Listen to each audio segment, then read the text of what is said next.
In the silence of deep space, the distress beacon pulsed weakly. The Archean science vessel, Luminous Seeker, drifted helplessly, its engines destroyed by an unexpected encounter with the Rescan fleet. Captain Ta watched the emergency systems flicker as life support gradually failed.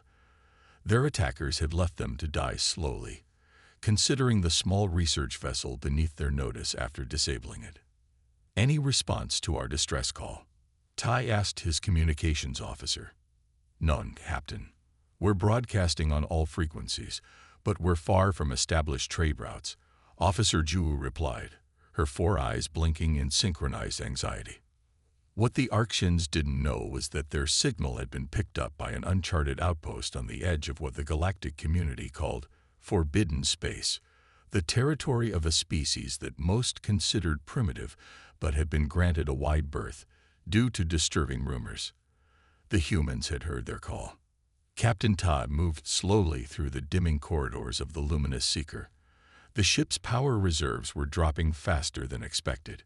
Cold was seeping in through the hull. He could see his breath in the air now. The ship's artificial gravity still worked, but for how long?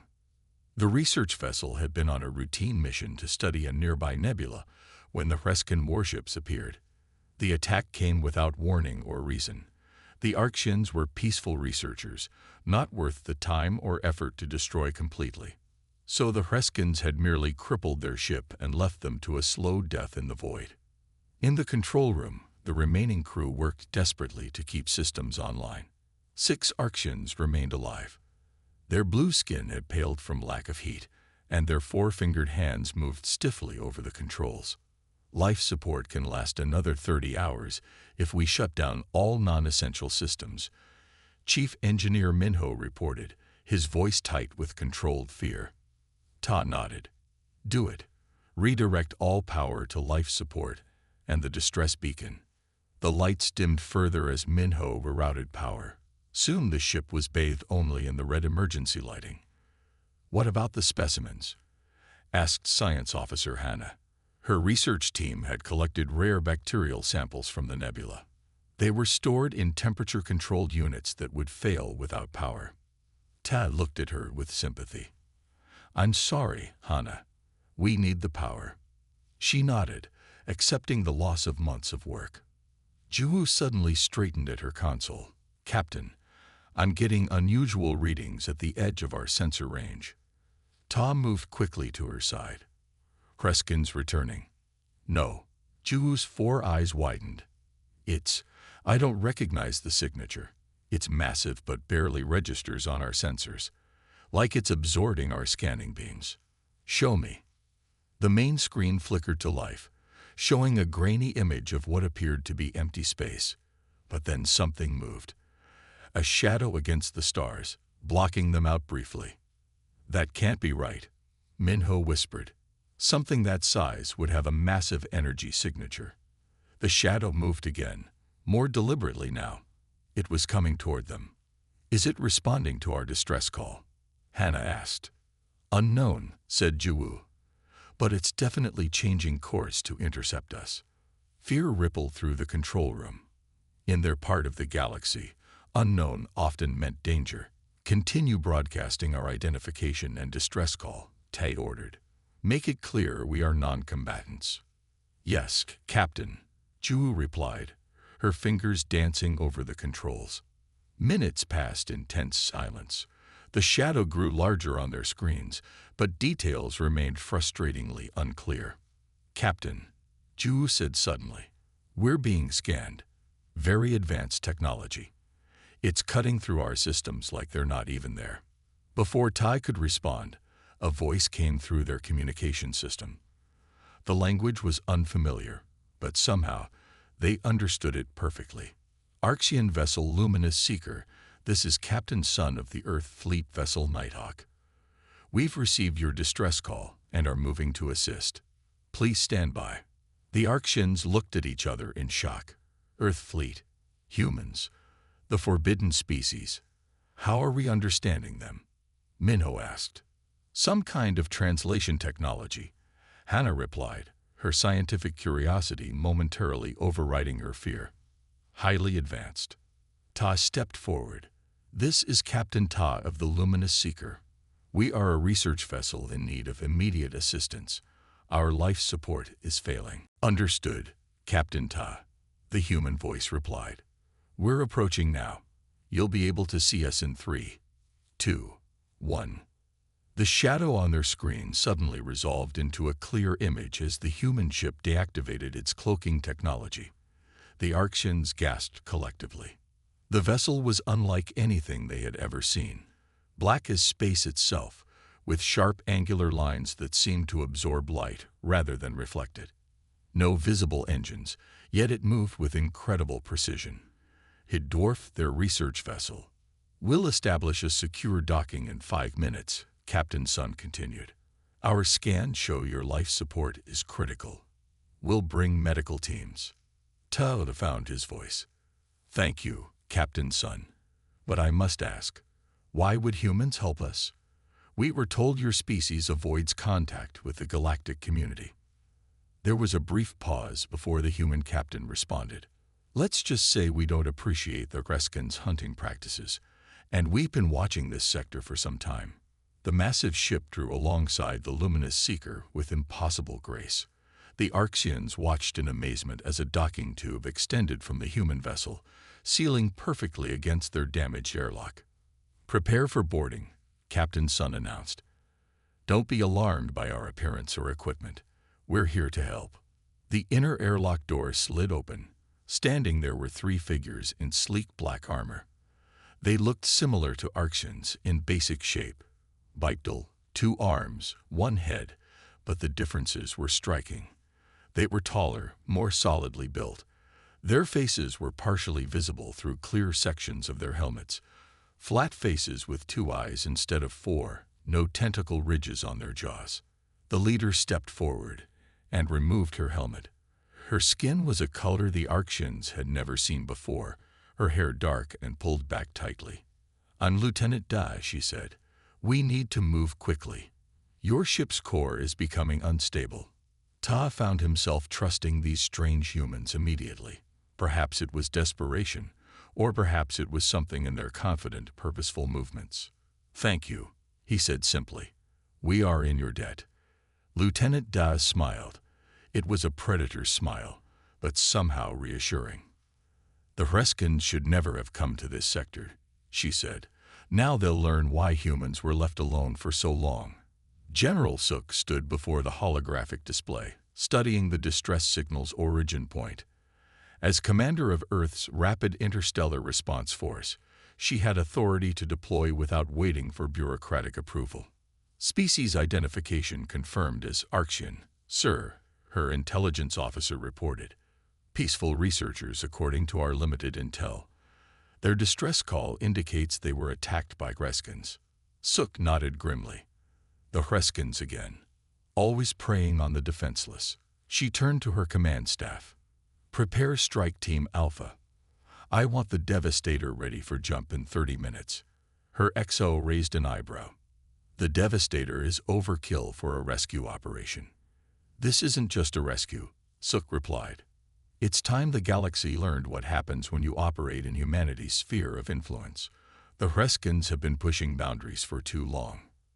The command center hummed with activity as Suk's orders rippled through the ranks. Stationed on Earth's hidden outpost near the edge of human space, the response force was humanity's silent guardian. For decades, humans had watched the stars, listening to alien communications, learning their languages, studying their conflicts. Most species thought humans were primitive, isolated on their home planet. They were wrong. Suk walked briskly through the metallic corridors of the outpost, her footsteps echoing.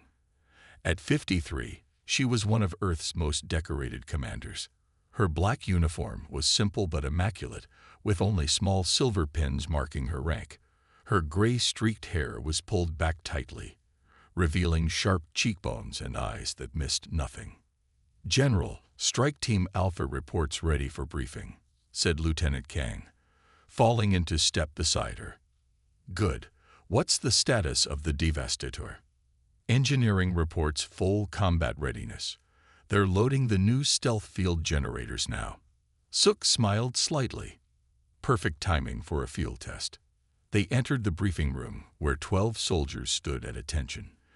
These were Strike Team Alpha, Earth's finest warriors, each with years of specialized training. They wore simple gray uniforms now, but Suk knew they could don their advanced combat armor in less than 2 minutes. At ease, Suk said, moving to the front of the room. The holographic display activated, showing the distress signal's location and the Arxian vessel's specifications. Approximately 3 hours ago, we intercepted a distress call from this Arxian research vessel. Suk began. They were attacked by Greskin raiders and left to die slowly. Their life support is failing. Captain Da, the team leader, studied the hologram intently. Rescue mission, sir. Yes, but with a secondary objective. Suk's voice hardened. This is the 3rd Greskin attack in our monitoring zone this month. We've watched long enough. The display shifted to show images of the Greskin vessels. The aliens were known predators, moving from system to system, attacking vulnerable ships and outposts. Intelligence suggests the Greskin fleet is still in the sector. After rescuing the Arxians, we will track and engage the Greskin vessels. Lieutenant Han, weapons specialist, leaned forward. Engage how, exactly, General? Decisively, Suk replied, but non-lethally if possible. We want to send a message, not start a war. She turned to Officer Yoon, their cultural specialist. What do we know about Arxian physiology? Yoon stepped forward. Arxians are oxygen brothers, tolerant of similar atmospheric conditions to humans. Their body temperature runs cooler than ours. They'll find our ship warm, but not uncomfortable. They have 4 eyes and blue-tinted skin. Peaceful society, primarily scientists and traders. And the Reskins? Suk asked. Reptilian, aggressive, hierarchical. They respect strength above all. Their technology is advanced but focused on weapons rather than stealth or sensors. Suk nodded. Then we'll use that against them. Our stealth technology should get us close without detection. Captain Da cleared his throat. General, this will be humanity's first official contact with these species. Protocol suggests diplomatic. I'm well aware, Captain, Suk interrupted. But the Arxians will die if we wait for diplomatic channels. And diplomacy with Reskins starts with a show of strength. She looked around the room, meeting each soldier's eyes. This is what we've trained for. First contact on our terms, helping those in need, and showing potential threats that humanity is not to be taken lightly. The hologram shifted to show the Devastator, Earth's most advanced warship, over 500 meters long, with sleek black armor and weapon systems that could target with surgical precision. The pinnacle of human military technology, hidden from galactic notice until now. The Devastator will be ready for jump in 20 minutes, Suk continued. Prepare your gear. Captain Da, your team will handle the rescue operation. Lieutenant Min, prepare a boarding package with medical supplies compatible with Arxian physiology. As the team dispersed to prepare, Suk's XO, Commander Park, approached her privately. General, I need to voice my concern again. Using the Devastator reveals our technological level to multiple alien species simultaneously. Suk nodded. I understand your concern, Jin.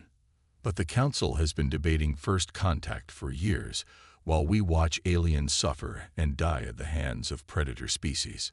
Sometimes action must precede diplomacy. The Council might not see it that way, Park warned. Then I'll bear the consequences. Suk's eyes hardened. But I won't let those researchers die when we could save them. And I won't let the Reskins continue to hunt in our backyard. Park nodded slowly. For what it's worth, I agree with you. I just wanted the objection on record. Noted, Suk said with a small smile. Now let's go make history. They walked together to the transport that would take them to the Devastator. The massive ship waited in its hidden dock, a testament to humanity's silent technological advancement. As they boarded, Officer Lee from Communications hurried to catch them. General, We've received updated telemetry from the Arxian vessel. Their power systems are failing faster than expected. Life support has less than 5 hours remaining. Sook's expression didn't change, but her pace quickened. Inform the Devastator. We jump as soon as I'm aboard. The transport ship carried them quickly to the waiting warship. Through the viewport, Sook watched the Devastator grow larger, its black hull seeming to absorb the light around it. "It really is beautiful," Park said quietly beside her. "Yes," Sook agreed. "And after today, it won't be our secret anymore." The transport docked, and Sook strode onto the bridge of the Devastator. The crew snapped to attention. "Captain on deck," someone called. "At ease," Sook said. "Prepare for immediate jump to the coordinates of the Arxian distress signal. Activate stealth systems upon arrival." She took her place in the command chair, feeling the subtle vibration as the engines powered up. "General." The navigation officer turned to her. "Jump calculations complete. Ready on your order." Sook nodded. "Let's make humanity's introduction to the galaxy a memorable one. Jump."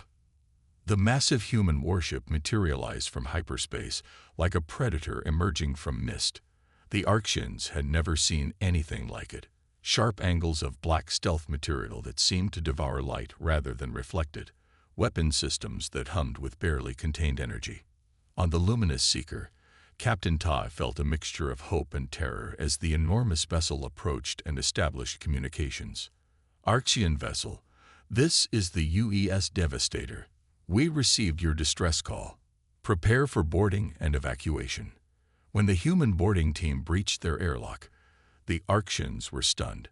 Towering bipeds in powered combat armor moved with impossible speed and precision. Their leader removed her helmet, revealing a face that seemed both reassuringly familiar and utterly alien. Predatory eyes that missed nothing, expressions that communicated both compassion and lethal capability. "Captain Ta, I'm Lieutenant Commander Yun. We're here to help." Captain Ta stood frozen, his 4 eyes blinking rapidly as he tried to process what he was seeing. The human before him was tall, at least a head taller than him, with skin a shade he had never seen on any galactic species. Her eyes were forward-facing like a predator's, and her mouth lacked the subtle tentacle ridges common to most spacefaring races. "You're human," he finally managed to say. Ian nodded, a quick movement that seemed efficient rather than casual. "Yes, we received your distress call. Your life support systems are critical. We need to move quickly." Behind her, 5 more humans in similar armor moved into the ship. They carried strange devices that they immediately began using to scan the vessel's systems. Unlike their commander, they kept their helmets on, their faces hidden behind dark visors. "How did you find us?" asked Officer Ju, stepping forward cautiously. "We're far from any major trade routes." "We've been monitoring this sector," Yun replied simply. "The Hreskins have been getting bolder with their raids." One of the armored humans approached Ian. "Commander, ship assessment complete. Life support failing, main power critical, hull integrity compromised in 3 sectors. Recommendation: immediate evacuation." Ian nodded. "How many in your crew, Captain?" 6, Tai replied. "All present here." "Any injured?" "Minor injuries only. Cold exposure primarily." Yulin turned to her team. "Jun, Nam, prepare the crew for transport. Duri, secure their critical research data.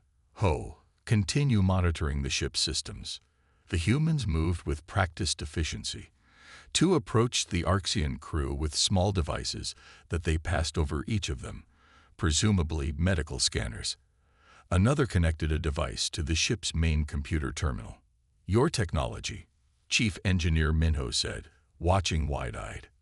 "It's far beyond anything in the galactic database for Earth." Yun's mouth curved slightly. "The galactic database is outdated." One of the humans, Jun, approached with thermal blankets. "Your body temperatures are below your species' safe levels. These will help until we get you to our medical bay." The Arxians accepted the blankets gratefully. The warmth was immediate and comforting. "Captain, your research data is being transferred now," said the human called Dury. "Is there anything else of critical importance on this vessel?" Ta looked at his science officer.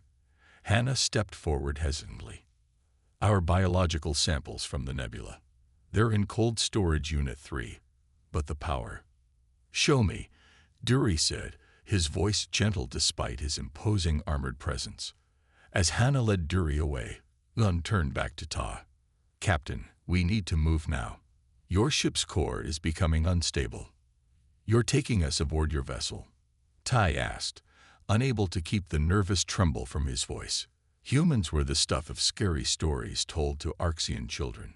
Primitive, violent, unpredictable. Yun seemed to understand his hesitation. "You'll be treated as honored guests under the protection of Earth's interstellar fleet. No harm will come to you or your crew." Before Tai could respond, the ship lurched violently. Warning alarms blared. "Power surge in the engine core," reported Ho, looking up from his scanner. "We have minutes, not hours." "Move out," Yun ordered. "Now." The humans surrounded the Arxians, guiding them toward the airlock. Dury returned with Hannah, carrying a sealed container. "Got the samples," he reported. "Had to improvise a power source." They hurried through the corridors of the dying ship. When they reached the airlock, Ta saw that the humans had established a sealed passage connecting the two vessels. Through it, he could see into the human ship. Bright lights, clean metallic surfaces, and more humans in various uniforms moving purposefully. "Step through carefully," Yum instructed. "Our gravity is calibrated to yours, but the atmosphere is slightly warmer." One by one, the Arxians crossed into the human vessel. Todd went last, pausing to look back at his ship. The luminous Seeker had been his home for 3 years. Now it would become space debris. As Ta stepped into the human ship, he was struck by the scale of it. The ceiling soared above him, the corridors wide enough for 3 Arxians to walk side by side. Everything gleamed with a subdued, efficient light. Human crew members stood at a respectful distance, watching the aliens with curiosity, but maintaining their posts. They wore simple dark uniforms with minimal markings. None showed fear or disgust at the aliens' appearance. "This way to medical," Yun said, leading them down a corridor. "Our doctors have studied Arxian physiology. They'll treat your cold exposure and any other injuries." "You've studied us?" Ju asked, surprised. "We've studied everyone," Yun replied. "Knowledge is survival." They entered a large medical bay staffed by humans in white uniforms. The Arxians were guided to beds that adjusted automatically to their body shapes. A human doctor approached. "I'm Dr. Gill. I'll be treating you. Your primary issue appears to be cold exposure and mild dehydration. We have compatible fluids prepared." As the doctor began examining them, a deep rumble shook the ship. Tai looked at Yun questioningly. "Your ship's core just collapsed," she explained. "We're at safe distance." Ta nodded sadly. "Thank you for saving us." Yun's expression softened slightly. "Rest now. When you're recovered, General Suk would like to speak with you." "General Suk, the commander of this vessel and our mission. She has questions about the Kreskins who attacked you." Todd felt a chill that had nothing to do with his cold exposure. "What do you intend to do about the Kreskins?" For the first time, Yun smiled fully. It was not entirely reassuring. "Let's just say that hunting in human-monitored space is about to become very dangerous for them." As the medical team continued their work, Todd watched the human crew through half-closed eyes. They moved with purpose and discipline. Their technology was seamlessly integrated with their bodies and environment. Most striking was their confidence, not the arrogance he had seen in other species, but the quiet assurance of a people who knew exactly what they were capable of. The humans had arrived precisely when needed, with exactly the right equipment and knowledge. It wasn't luck. They had been watching, waiting, gathering information. And now, for reasons of their own, they had chosen to reveal themselves. Ta wondered what this would mean for the galaxy. If the stories about humans were even partly true, the Reskins were about to learn a very painful lesson. While the Arctians were safely transferred to the Devastator's medical bay, General Suk shifted to the mission's second phase. The Reskin fleet wasn't difficult to track. They never expected to be pursued. "They're hitting another vessel," Tactical Officer Jin reported. "Appears to be a Jexari transport." "Perfect timing," Suk said. "Take us in, silent approach. No warnings." The Devastator slipped through space like a ghost, its advanced stealth systems rendering it virtually invisible until it was too late for the Reskins to react. From the observation deck, Captain Tai and his crew watched in astonishment as the human vessel engaged the Reskin warships. The precision was breathtaking.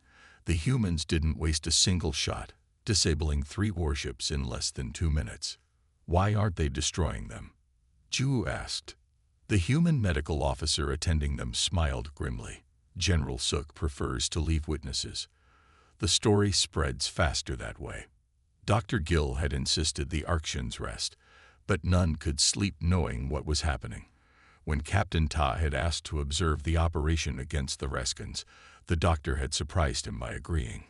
Now they stood on the observation deck, wrapped in thermal blankets, watching history unfold. Through the massive viewing window, they could see 3 Reskin warships surrounding a smaller vessel. The transport ship was already damaged, leaking atmosphere from its hull. "Those are civilian Jexari," Hana whispered. "Merchants, probably." On the command platform below the observation deck, General Suk stood tall and calm. She spoke quietly, but her orders carried clearly to the Arctians. "Weapon systems online. Target their engines and weapons only. Prepare tractor beams for the Jexari ship." The bridge crew worked with quiet efficiency. No one raised their voice. No one showed excitement. This was simply a job to them. "Stealth systems disengaging in 3, 2, 1, called out a crew member. The Devastator suddenly shimmered into visibility directly behind the largest Reskin ship. On the tactical display, Ta could see the enemy vessel's systems frantically trying to identify the massive new threat that had appeared from nowhere. "They're powering weapons," Jin reported. "Too slow," Suk replied calmly. "Fire." Brilliant beams of energy shot from the Devastator with surgical precision. They struck the Reskin ship's weapons arrays and engine systems. There was no explosion, no dramatic destruction. Just precise, controlled disabling of specific systems. The largest Reskin ship tried to turn, but before it could complete the maneuver, more energy beams lanced out, cutting its maneuvering thrusters. "All 3 vessels disabled," Jin reported. "The Jexari transport is stabilized in our tractor beam." Suk nodded. "Open a channel to all Reskin vessels." A moment later, she spoke again, her voice now carrying a hard edge that made even the watching Arctians shiver. "Reskin vessels, this is General Suk of the Earth Fleet Ship Devastator. Your predatory actions in this sector end today. Your weapons and engines have been disabled. Your life support remains functional." She paused, letting her words sink in. "The beings you hunt are now under human protection. This sector is monitored by our outposts. Any further aggression will be met with a more permanent response. Do you understand?" The reply came through in a harsh, reptilian voice, automatically translated for all to hear. "We do not recognize your authority. The hunting grounds are open to all woe." Suk cut the transmission with a gesture. "Fire warning shot. 1 meter from the commander's bridge." A single beam flashed out, precisely striking the space just outside the Reskin command center. The ship rocked from the near miss. "Reopen channel," Suk ordered. This time when she spoke, her voice was quiet, almost gentle, but somehow more frightening for it. "That was 1 meter from your command center. Our next shot won't miss. Now, I'll ask again.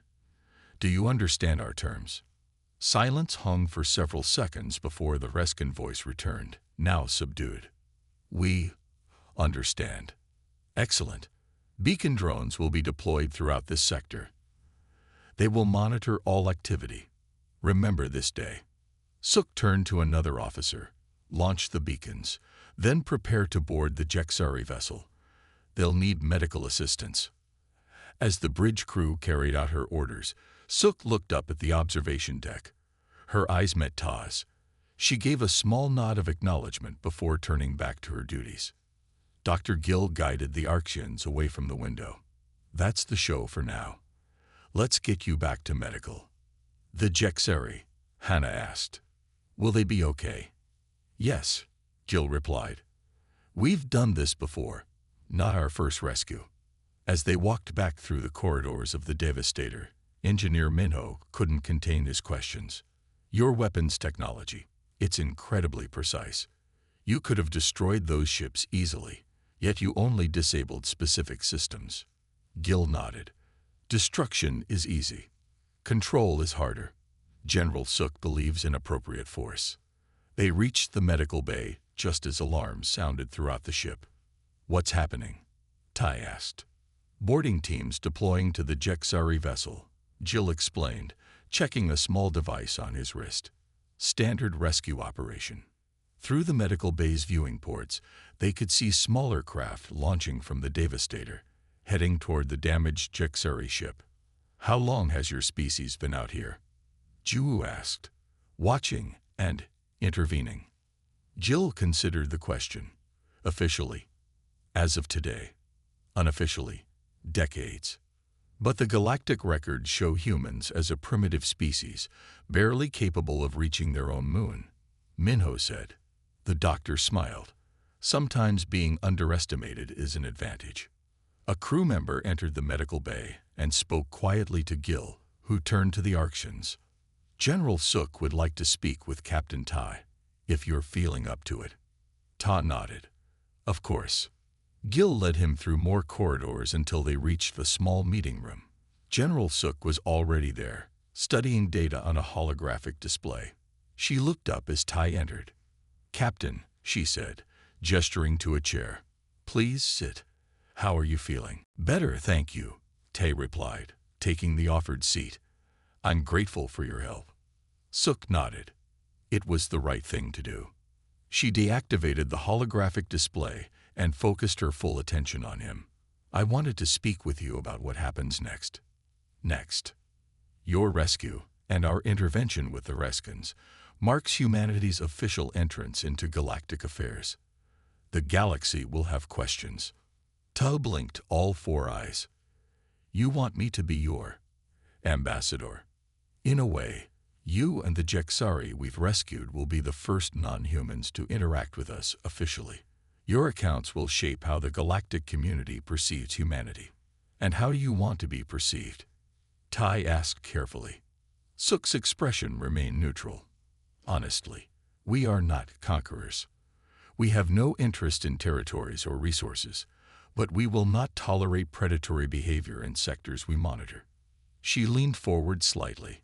"We've watched too many innocent ships fall victim while the Galactic Council debates policies. The Council has procedures that take too long while people die." Sook interrupted. "Today proves our approach is more effective." Tai couldn't argue. His crew would have been dead if they'd waited for Council assistance. "What will you do with the Reskins?" he asked. "Once the beacons are deployed, we'll leave them with enough power to limp home. They'll carry our message." Ta nodded slowly. "And the message is?" "Simple," Sook replied. "Humanity is watching, and we protect those who can't protect themselves." A week later, Captain Ta stood before the Galactic Council, still processing what he had witnessed. The chamber fell silent as he completed his account of the human intervention. "These humans saved not only my crew, but also a Jexari transport carrying hundreds of civilians," he concluded.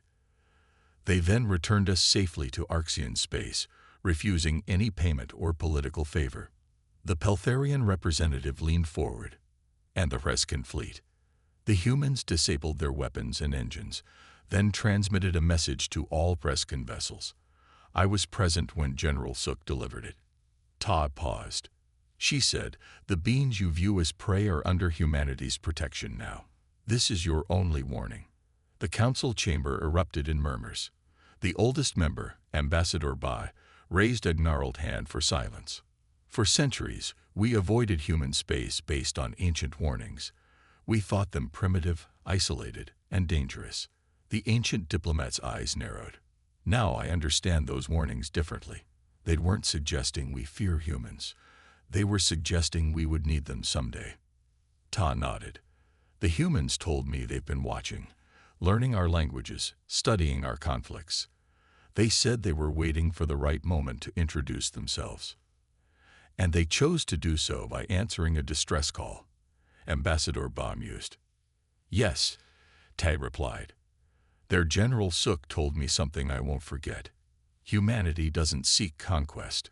We seek those worth protecting. The Grand Chamber of the Galactic Council was larger than any room Tai had ever seen. Curved walls rose hundreds of meters to a dome that displayed the stars. Representatives from over 50 spacefaring species sat in tiered seats, all eyes now fixed on the small Arxian captain. Ta had never expected to stand here. He was a simple research vessel captain, not a diplomat. Yet here he was, delivering the most important testimony of his life. Ambassador Huan, the Arxian representative, stood beside Ta. The Council has heard Captain Tay's account of humanity's intervention. But there is more. The Jexeri survivors are here to offer their testimony as well. A Jexeri stepped forward, her tall, slender form moving gracefully to the speaker's platform. Her name was Rin, captain of the transport vessel that had nearly been destroyed by the Reskins. The humans arrived without warning. Rin said, her melodic voice carrying throughout the chamber. One moment we faced death at the hands of the Reskins. The next, a massive black ship appeared and disabled all 3 attackers with perfect precision. She described how the human boarding teams had treated the injured, repaired their life support, and escorted them safely back to Jexeri space. They asked for nothing in return, Rin concluded, but they left us with this. She held up a small device. When activated, it projected a holographic map showing dozens of blinking points of light. These are human monitoring beacons, she explained. They have placed them throughout 3 sectors. Any ship in distress can signal them directly. The council chamber filled with excited whispers. The head counselor, an ancient Veloth with pale gray skin, called for order. This is unprecedented, the counselor said. A species we believed primitive has revealed themselves to be technologically advanced, with a fleet of unknown size and capability. Some might see this as a threat. If I may, came a new voice from the chamber entrance. All eyes turned to see a human figure walking calmly toward the center platform. She wore a simple dark uniform with minimal insignia.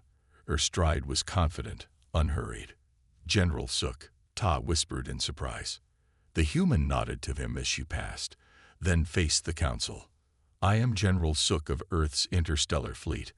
I come as an observer, not a representative. Earth has yet to select an official ambassador. The chamber was absolutely silent. For most council members, this was their first sight of a human. Your beacons in our space constitute a military presence, said the Peltharian representative, his triangular head tilted in challenge. The beacons are defensive only, Suk replied calmly. They monitor for distress signals and signs of unprovoked aggression. Nothing more.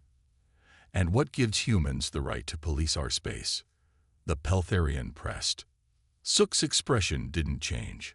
We claim no such right, but we do claim the duty to help those in need when your council cannot or will not act quickly enough. The Veloth counselor leaned forward. You have been watching us. For how long? Centuries, Suk replied simply. We learned early that knowledge precedes wise action. And what do you want from the galactic community? Asked Ambassador Ba, his weathered face thoughtful. Peaceful coexistence, Suk said. Nothing more, nothing less. We have no territorial ambitions. Earth and its colonies provide all we need. Colonies. The word rippled through the chamber. How many worlds do humans inhabit? Suk smiled slightly. That information will be provided in our formal introduction package. She nodded to an aide who stepped forward with a data crystal.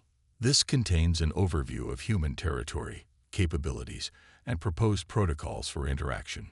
Ambassador Bai accepted the crystal, studying it thoughtfully. And the Reskins? Do you seek council action against them? No. Our message to them was clear. If they continue their predatory behavior in sectors we monitor, they will face consequences. We believe they understand this now. The head counselor stood, towering over the human. General Suk, your species has revealed itself in a most unusual manner. Some here see threat in your actions, others see opportunity. But all agree that humanity can no longer remain isolated. We have no intention of remaining isolated, Suk replied. But neither will we submit to restrictions on our ability to protect innocent lives. The chamber exploded in debate, species arguing with each other, some fearful, some excited. Through it all, Suk stood calmly at the center, neither intimidated nor aggressive. Ta moved closer to her. You knew this would happen, he said quietly. Of course, Suk replied, not taking her eyes from the council members. Change is always difficult. Will there be conflict? Tai asked. Perhaps, but humanity doesn't seek war. We seek justice and protection for those who need it. She finally looked down at him. Your testimony helped them understand that. Thank you. The head counselor finally restored order. General Suk, the council must discuss humanity's emergence and your monitoring network. We request that you remain as an observer. Suk nodded. I will stay. And may I suggest that Captain Tai and Captain Rin remain as well. They have first-hand experience with human intentions and capabilities. Agreed, the counselor said. As the formal debate began, Tai found himself seated beside Suk in the observer section. What happens now? He asked her quietly. Now the real work begins, she replied. Some species will fear us. Others will seek alliance. All will need time to adjust to our presence. And if the council demands you remove your beacons, Suk's expression remained neutral. We cannot allow politics to interfere with our duty to protect. The beacons stay. Ta nodded slowly, understanding the implications. Humanity had revealed itself not through conquest or demands, but through protection and rescue. Yet there was steel beneath their compassion, a line they would not allow others to cross. You know, Ta said thoughtfully, in all the old stories about humans, one thing was always constant. What's that? Suk asked. That you were dangerous. I understand now that this is true, but not in the way we thought. You're dangerous to predators, to those who harm the innocent. Suk smiled. For the first time, it reached her eyes. Perhaps that's the best definition of humanity, Captain. We protect our own. And now, our own includes anyone who needs protection. As the council debate continued, Tai watched the various species argue about humanity's sudden appearance. Whatever happened next, the galaxy had changed forever. The species everyone had dismissed as primitive had been watching all along, waiting for the right moment to step forward. And they had chosen to reveal themselves not through shows of power or territorial demands, but by answering a simple distress call from a dying research vessel. That, Ta thought, told you everything you needed to know about humans.